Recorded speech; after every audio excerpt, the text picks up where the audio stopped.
Man, it is late night over here after that Thunder Spurs game one insane double overtime game. I mean, I don't know what adjective to use to call that game, but this series is going to be electric, a lot of fun, and just insanely competitive from what we saw if game one was setting the tone.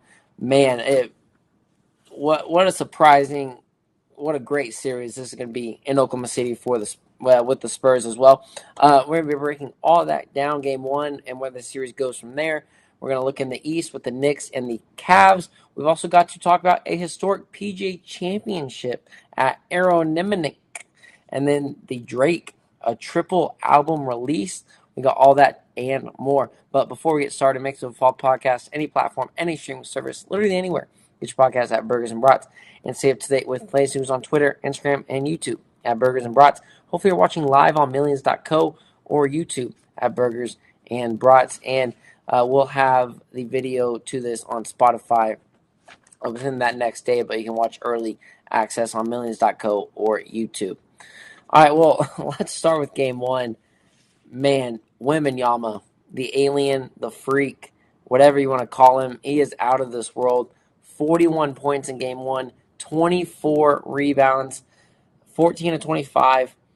One for two from the three-point line, but one of those was from the Yucatan. He pulled up from the logo with 28 seconds left to make it a tie ball game to in regulation.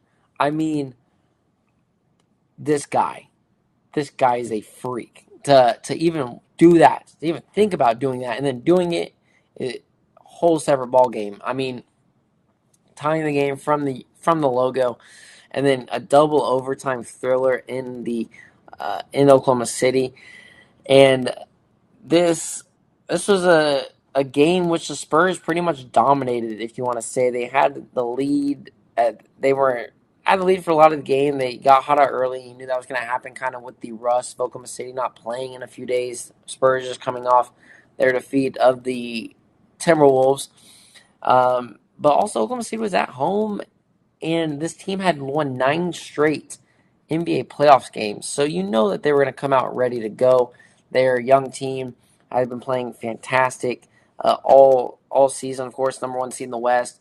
Hadn't lost in the playoffs. Looked good in the playoffs, and they've shown out. So a little surprised that they start out so slow. But man, San Antonio just came out firing. And this San Antonio team that is not afraid of the Thunder, even though they won the championship last year. Spurs won 4-5 against OKC in the regular season. And you just didn't. And you had J-Dub returning in this series. And no De'Aaron Fox for the Spurs. I haven't even mentioned that. There was no De'Aaron Fox for the Spurs in this game one with an ankle injury. And they still got a road victory. That is doomsday for Oklahoma City. I mean, Fox, obviously, their second best player, their most experienced player, hands down by far. And to not have him and to still go on the road and get a dub like this against the defending champs speaks volumes. I wasn't sure if the Spurs team was ready. I did pick the Spurs to win this series. Beginning of the playoffs, I picked Oklahoma City to win the championship. Then I picked the Spurs to win this series. And this is going to be anybody's ball game. It is going to go to 6, but definitely 7 games in this series, no doubt. And it's still anybody's series to take, even with Spurs getting game one. Oklahoma City can obviously and easily win on the road as well, and Spurs have given up a home game to Minnesota last time. You also had J-Dub returning from a hamstring injury, and this Oklahoma City team, they're so deep. I mean, the Oklahoma City team, Oklahoma City has played 10 guys at least 10 minutes in these playoffs, and 9 of them have an average of over 6.5 points, SGA averaging 29 and 7. Really looking at the score box here, Shea only 24 points. He only had 10 points until deep into the third quarter. 3 rounds, 12 assists, though, 7 of 23 from the field, 2 of 7 from three-point line. Jalen Williams, great in his return, 26 points, but nobody else did anything. Chet only had 8. He had 8 rebounds, though, which is good. Only got to the line twice with or at one time actually 2 for 2. Got to get to the line more as a big man. Lou Dort 5 points, and Isaiah Hartenstein non-existent in this game. 2, 2, and 2 on the stat box.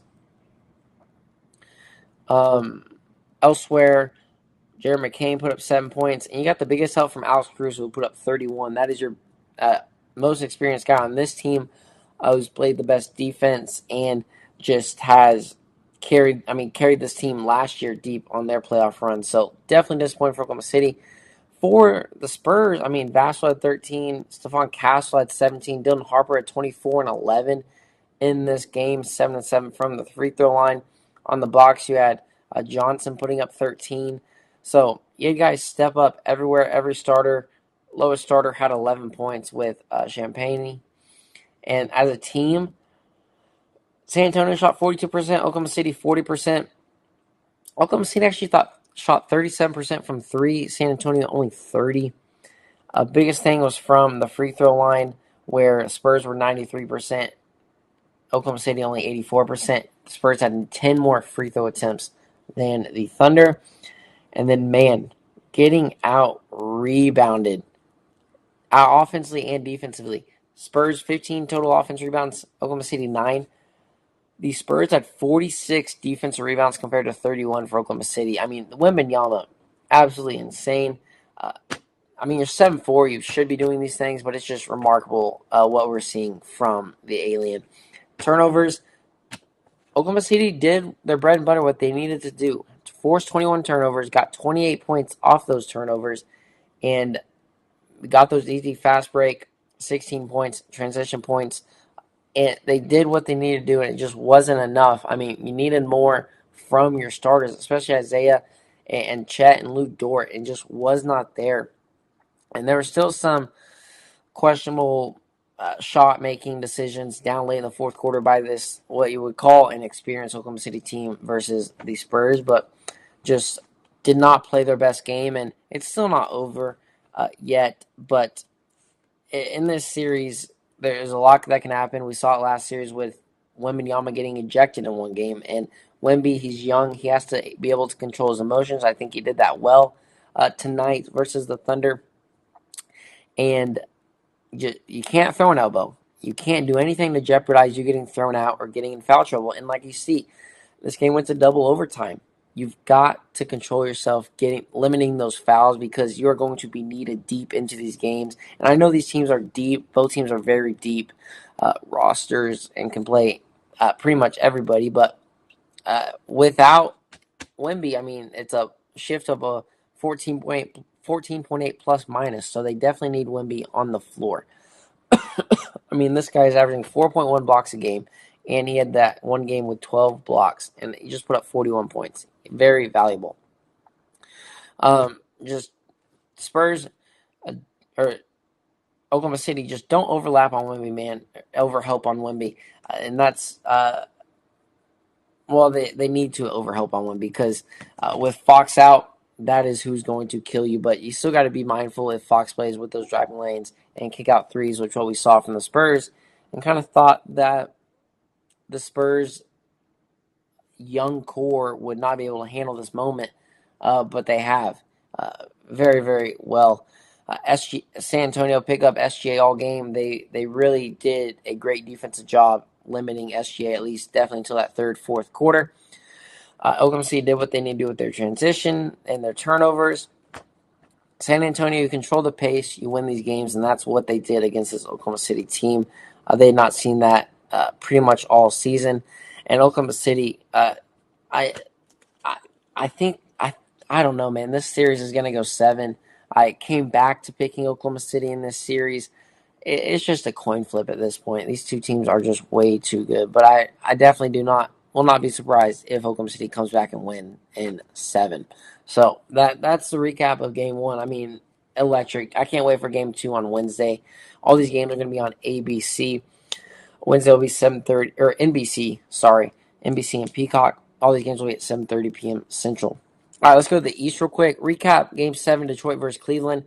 Detroit, remember, went up 2-0 in this series and ended up losing in Game 7.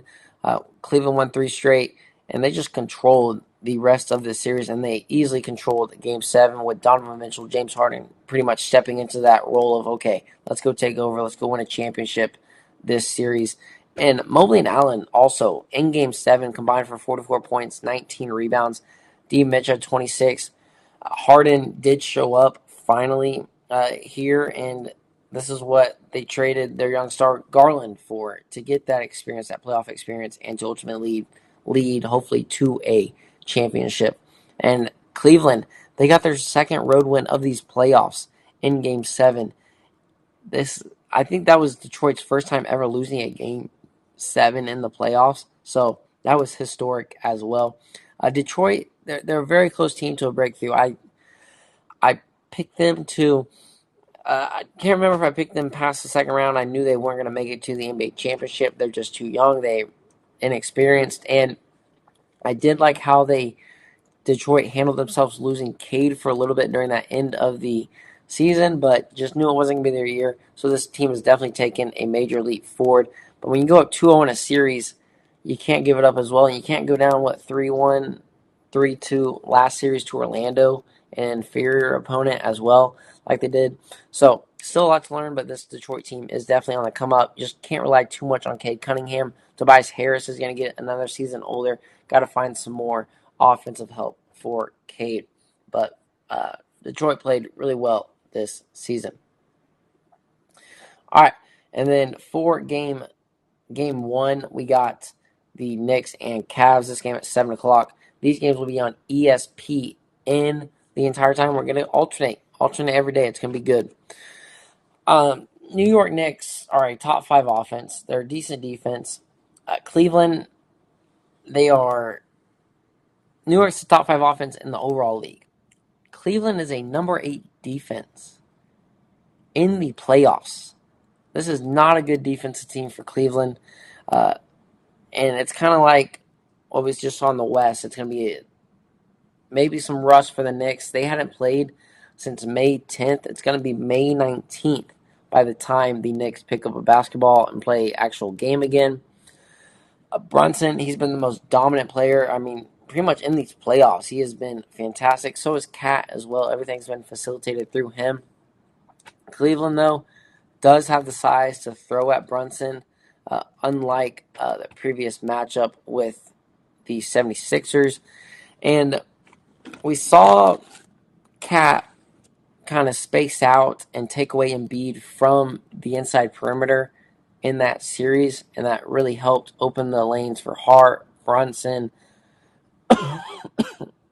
Bridges as well. And I expect them to do that again. But you got Mobley and Jarrett Allen. So those are two guys that can defend Cat. Mobley and Allen, of course, played great in that last series, and both are still solid pieces to this core that are making the run. They can definitely play good ball and play good defensive strategies against Cat and be the guys to slow down this resurgence of Karl Anthony Towns. But just can't get too caught up in getting away from outside the paint and getting into foul trouble. Mobley especially cannot get into foul trouble for just help Brunson and Bridges get inside low. D. Mitchell, it's all about him this series for Cleveland. Controls the entire series. 30-plus points for Cleveland a game. You're going to be in great contention to win this series and win these games, be close at least. Cavs have the stronger interior defense plus rebounding edge with those more length inside. But you got to limit those second chances and protect the rim. Cleveland got to survive Madison Square Garden.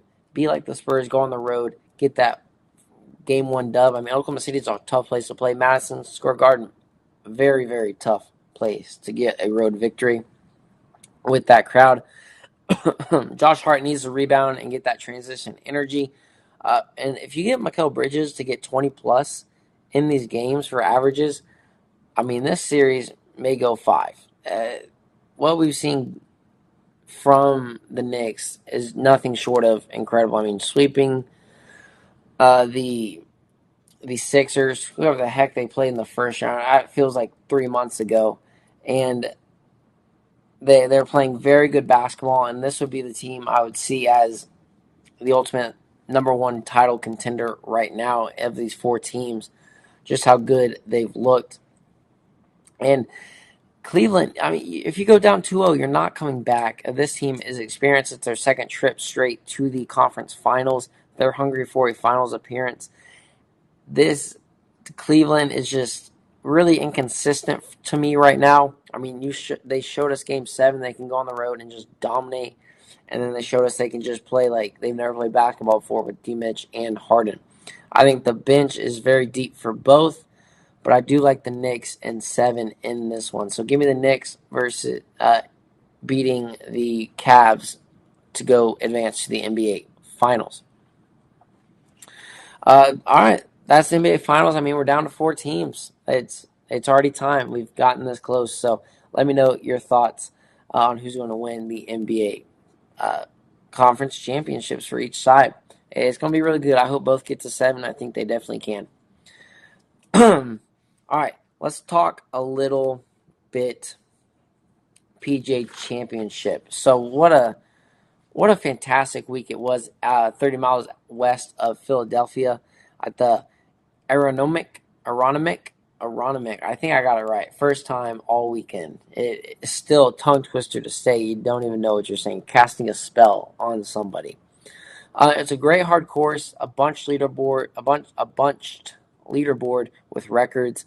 It was weird. There was no playoff. I definitely expected us to get a playoff, and it was going to be an aggregate playoff, which means you play 3 holes. That was going to be exciting for some of the best players in the world. But this guy, you probably, if you've watched golf, you know Aaron Rai. He won the 2024 Wyndham Championship. He was close at the Myrtle Beach a couple weeks ago, and he's been in contention at a bunch of these tournaments. But this is his second victory, and obviously his largest. Earned a $3.6 million payday, and he took control on Sunday. This guy was out of his mind. We all seen the birdie on 16, the 80-foot putt, or 68-foot putt on 17. 68 feet on the par 3, hole 17, just to seal the deal. That's going to be one of the moments we talk about in major championship history. If you gave me 100 chances to make that putt, I don't even know if it's happening once. I don't know. Okay.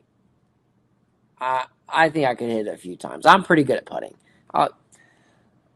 Give me that shot. I can hit it a few times. I promise you, I can. I'm not lying. I'm not lying. But it would definitely be tough. It was Aaron Wright 6 under in his final 10 holes, shooting a 31 on the back 9. He shot a 34 on the front 9. So nothing great.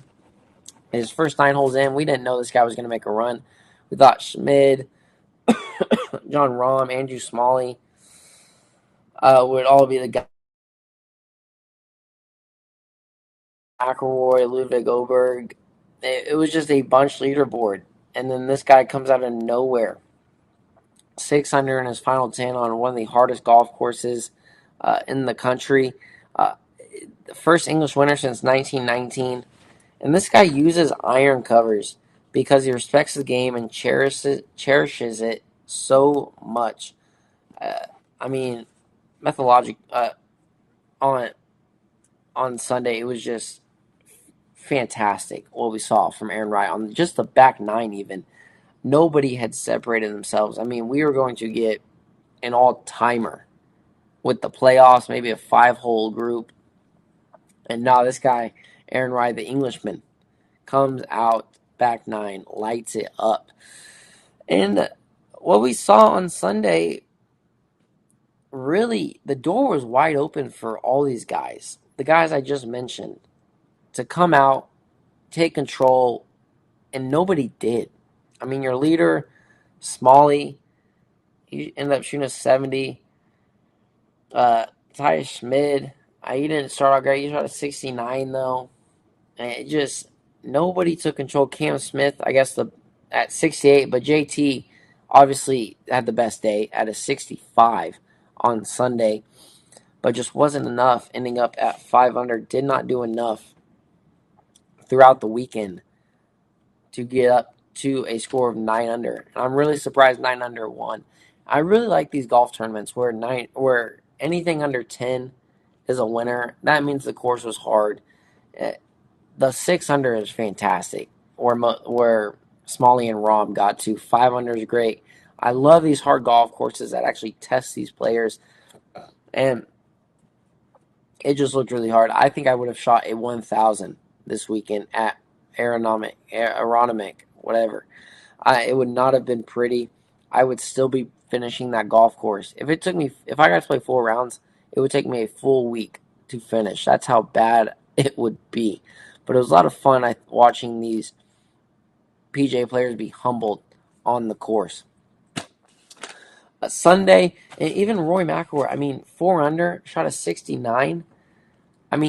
So many opportunities, just could not get the iron play inside close enough because his putting was fantastic.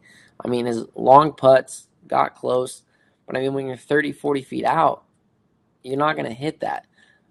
But he did what he needed to do, at least to stay in contention, but still, you got to get the iron play closer to the cup, and kind of everybody complained about how the cup wasn't in a gettable position, and honestly, that's fine.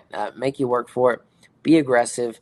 Go for the championship. You got to be aggressive and take those risks if you want to cement yourself in history. And those guys were kind of just scared, afraid to do that. And it cost him, and Aaron Rai wasn't afraid, and he got, he had an eagle on the front 9, a couple birdies on the back 9. He wasn't scared at going after it. And ultimately, it gave him a victory. Scotty Scheffler, on the other hand, carded a 1 under on Sunday. He finished at 2 under total. Not himself. 125 putts. That's his second most in a major ever for him. He had 6 missed putts inside of 5 feet. Jon Rahm was pretty much undone by his 2 bogeys on the front 9. He started out hot and then just bogeyed, and putts were not falling on the back 9. It's just a tough course out there. Ludwig was in contention, but just flat on Sundays again. 2 strokes back, 2 holes in, but just bogeys on 7 and 8 made him unravel, and these guys could not get strokes back on these courses. It was just an insane thing to watch. Something cool though, Kurt Kenyama ties the lowest final round of a major championship score history with 7 under, a 63. Ties the best ever. So that was great. And then some other scores? Xander finished 4 under. Chris Goddard up 3 under. These are some. I did pretty good with my predictions as well. I had JT, Rory, Xander, Chris, Justin Rose finished top 10. Had him in top 10. Matt Fitzpatrick, 2 under. I had him in the top guys. Scotty Scheffler, of course. Jordan Spieth, 1 under. Still looking to find his career Grand Slam. He'll have to wait 1 more year for the next PGA Championship. Jon Rahm missing a PGA Championship for his trophy case. That'll get him closer to the Grand Slam. And we still don't have a back-to-back PGA champ since Tiger Woods. Cam Young finished even. Hideki even as well. Patrick Cantlay +1. Shane Lowry +2. Colin Morikawa +3. Just didn't know how to go with his back. Brooks Koepka as well. Ricky Fowler +4. Seth Theegala +4. Jason Day +6. Luke Donald +7. So, a lot of guys. It was just a tough course to do.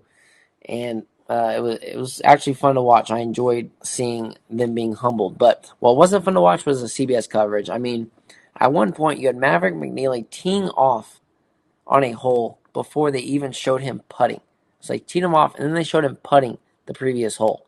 It was horrendous. You had Scotty Scheffler, I think, darting one from 250 yards, and then less than 30 seconds later, he's hitting the 30-foot putt. It takes them 15 minutes to hit a shot, walk up, and putt. It is not that quick. They make it look faster, but they did it a little too hard, too quick. this weekend. So I think the coverage wasn't as well. He showed a lot of live guys. We don't really care. We don't want to watch them. Some of them aren't in contention. Some of them are, but stop putting those guys on my TV. Just the montage of the hit a shot, next shot, 30 seconds, missing some important shots. It just was not that well put on by CBS this week. So next week we got the CJ Cup, Byron Nelson from McKinney, Texas. So that'll be a good one. And then the Memorial that week after. So some good golf coming up. We're major season now. All right, let's go on this day in history. 1804, Napoleon is proclaimed the Emperor of France. 1980, Mount St. Helens erupts in Washington State. I've been there. Cool place. And happy birthday, Reggie Jackson, Tina Fey, Frank Capra, and George Strait. That's on this day in history. Let's go into some other sports headlines real quick. Aaron Rodgers re-signs with the Pittsburgh Steelers. Talked about that before this weekend, and all saw that coming pretty much. 1 year, $22 million, worth up to $25 million, and reunites with Mike McCarthy, his former head coach. They have the tied ninth most, or top 9 most wins together as a coach and quarterback. They won the Super Bowl 45 together. This was a duo that went to many NFC championship games. Just couldn't get done with their defense. And I'm a little surprised because remember, Mike McCarthy got fired because him and Aaron Rodgers did not see eye to eye. So we'll see, I think. Smart move for Pittsburgh right now. They don't have anybody competent in their quarterback room to lead besides Rodgers, even though he's 41 years old, going to be 42. I mean, he doesn't have the pizzazz that he did a few years ago. They may win 7 or 8 games again, but still, I mean, you had no other option. $22 million is a lot of money for Aaron Rodgers at this age. But hey, it's not my money. So Aaron Rodgers back in the Steel City. All right, let's talk a little Drake real quick. Triple album release, The Iceman, Abibti, and Maid of Honor all dropped Friday night, whatever, Thursday night, whatever you want to call it. Different for different time zones. And man, bar after bar after bar, banger after banger after banger. Absolutely fantastic. His first album since 2023. Make Them Cry, the first song on there, was the most streamed song in a single day in Spotify history with 13.2 million listeners. Drake also holds 4 of those 5 top single day most streamed songs. So 4 of them were from Drake. 1 of them was about Drake. So this guy runs the game. He continues to run it. I mean, instantly quotable lyrics, viral teasers. You had 75 projectors loaded on to the tower in Toronto, just showing it iced, frozen over basically. You had him shooting off 15 minutes of fireworks in downtown Toronto. Whole crowds there watching, waiting for the release of Iceman. The release of numerous music videos already ready to go for when the album came out for the songs. Just spectacular productions, long track lists, surprise drops, and just very internet-driven narratives that definitely made their case and did their job because everybody was talking about it and everybody loves it, and it has been a hype and great album so far. I mean, Drake's greatest strength it's adaptability. Few can move between rap, R&B, dance, UK style production, trap, and pop as smoothest and commercially massive as Drake. And we saw that with Iceman and this triple album release.